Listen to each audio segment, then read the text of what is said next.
বন্ধুরা, আমি আজকে নীলিমা কুকিং শো থেকে বানাতে চলেছি তেলকই। এই যে আমি মাছ কেটে রেডি করে রেখেছি। এবার আমি কড়াই বসিয়ে দিয়েছি, নুন হলুদ মাখিয়ে এবার ভাজা শুরু করে দিচ্ছি। আমি কিভাবে বানাচ্ছি আপনারা দেখতে থাকুন, সাথে থাকুন।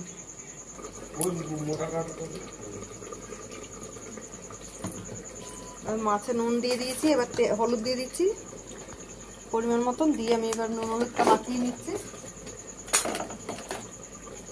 মাছগুলো আমি এক এক করে দিয়ে ভেজে তুলে নিচ্ছি, তারপর আমি কিভাবে বসাচ্ছি আপনারা দেখতে থাকুন। হয়ে গেছে, এবার আমি দিয়ে দিলাম গোটা জিরা ফোড়ন।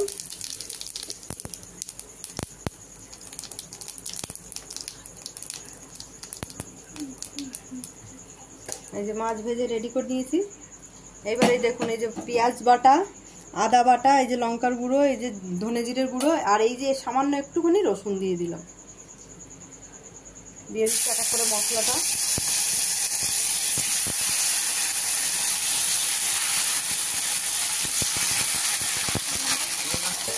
দিয়ে দিলাম লঙ্কার গুঁড়ো, ধনের গুঁড়োটাও, জিরার গুঁড়োটাও দিয়ে দিলাম।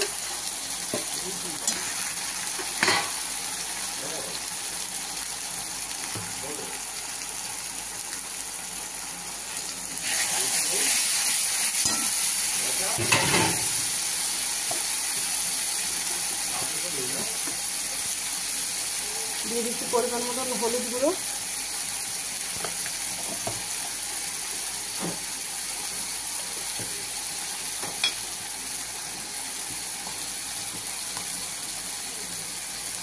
সামান্য একটু এই যে আমি মিষ্টি দিয়ে দিলাম টেস্ট রাখার জন্য।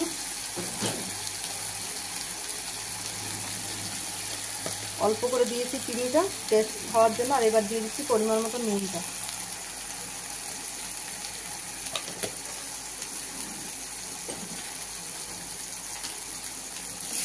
এবার আমি এটা কষতে থাকবো, কষা হয়ে গেলে আমি ঝোল দিয়ে দেবো। হয়ে এসছে আমার কষা। এবার আমি অল্প করে একটু গরম মশলা দিয়ে দিলাম গুঁড়ো, দিয়ে এটাকে আর একটু নেড়ে চেড়ে আমি এবার ঝোল দিয়ে দেবো। এবার আমি দিয়ে দিলাম পরিমাণ মতন ঝোল দিয়ে দিচ্ছি।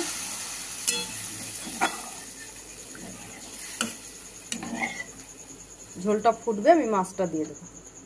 এবার আমি দিয়ে দিচ্ছি মাছগুলো এক এক করে। এবার আমি ঢেকে দিচ্ছি। হয়ে গেছে আমার তেলকই। এবার আমি নিভিয়ে দিচ্ছি গ্যাস, আস্তে আস্তে নামিয়ে দিচ্ছি ঝোলটা। দেখুন বন্ধুরা, এই যে তেলকই হয়ে গেছে আমার রেডি।